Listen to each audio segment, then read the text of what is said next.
Hello guys, welcome back to my channel. তারপর হলুদ গুঁড়ো দিয়ে দিলাম। এবার এই হলুদ দিয়ে মাছটাকে ম্যারিনেট করে নিতে হবে।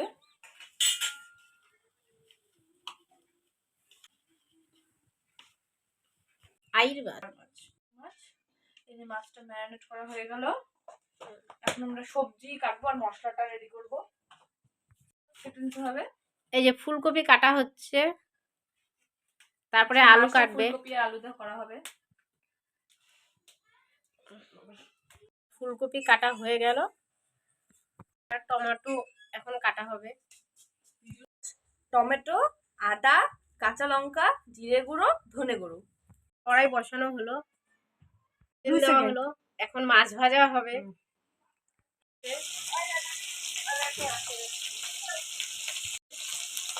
এই যে দিদা ই ই ই ই ই ই কি নাতি নাতি কোথায় গেল? নাতি নাই হয়ে গেল তো। কই কই নাতি কই? এই যে এটা হলো নাতি আমাদের। এই যে এদিকে এদিকে, ছোটা প্যাকেট বড়া ধামাকা। ছোটা প্যাকেট বড় ধামাকা। হ্যাঁ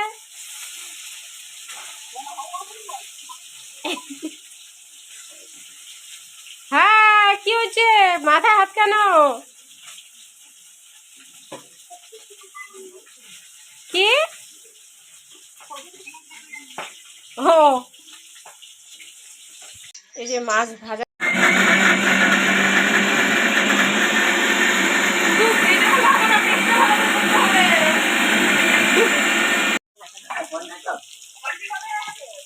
এই তো আমি আসছি 25 তারিখ। এই সরি সরি,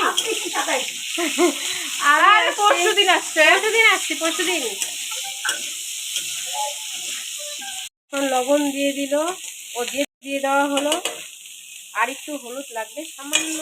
না, কথা বলছে ব্লগ বানানো হলো। আমাকেও দেখাই গেল।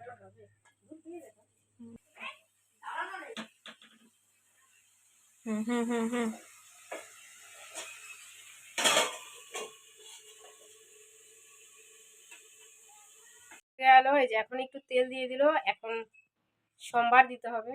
জিরা আর শুকনো লঙ্কা দিয়ে দেওয়া হলো সোমবারে। এখন জিরা আর লঙ্কাটা ভাজা ভাজা হয়ে গেছে বলে তো এখন পেঁয়াজটা দিয়ে দিলাম, তার সাথে লঙ্কা দিলাম, কেননা লবণ দিলে পেঁয়াজটা একটু তাড়াতাড়ি সিদ্ধ হয়ে যাবে।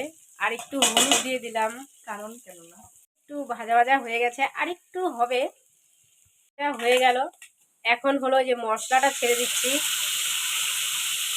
এরকম পুরো মশলাটা ছেড়ে দিলাম। এই যে এখন এটা কষানো হচ্ছে, একটু দিয়ে দিলাম অল্প করে।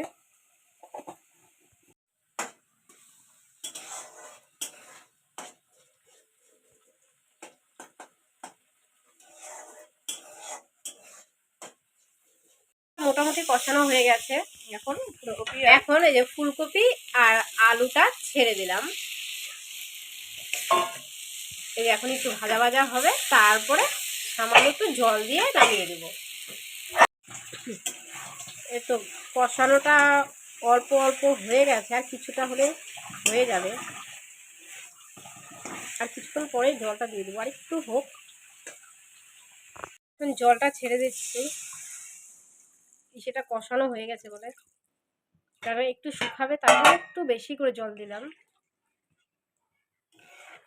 আমি বাড়ির গাছের ধনা পাতা দিয়ে আইড় মাছের সবজি রান্না করব ভাবলাম, তার জন্য বাড়িতেই যেহেতু ছিল তো এখান থেকে তুলে নিলাম। বলো, বাড়ির ধনে পাতার স্বাদই আলাদা, আর কেনাটা অনেক সময় গন্ধ হয় না, ভালো লাগে না। তো ভাবলাম যে না, বাড়িতেই যেহেতু আছে তো এখানে তুলে নিই। আর দেখো কি সুন্দর হয়েছে ধনে পাতাগুলা, আর সেন্টটাও ছিল খুব সুন্দর। তো ভাবলাম যে না, এটাই মাছের ঝোলে দিয়ে দিই, তাহলে মাছের স্বাদটাও বেড়ে যাবে। আর তোমরা কারা কারা এমনভাবে সবজি রান্না করো তোমরা সেটা বলবে। এই যে মাছগুলো এখন ছেড়ে দিচ্ছি।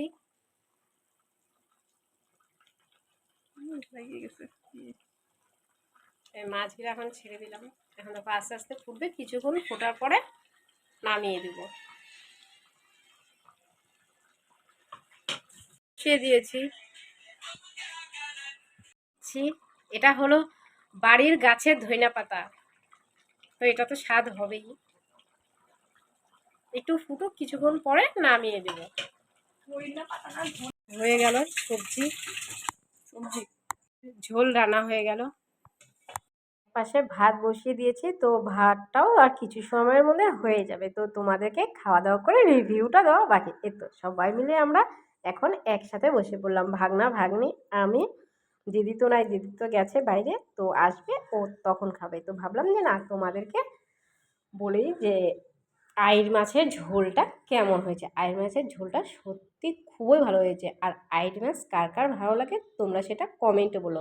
আমার তো খুব ভালো লাগে। আর এই মাছে একটু কাটাও কম আছে, তার জন্য আরও বেশি ভালো লাগে। তোমাদের যদি ভিডিওটি ভালো লেগে থাকে তো অবশ্যই সাবস্ক্রাইব করে দিও, আর বন্ধুদের সাথে প্রচুর পরিমাণে শেয়ার করে দিও। ওকে, বাই।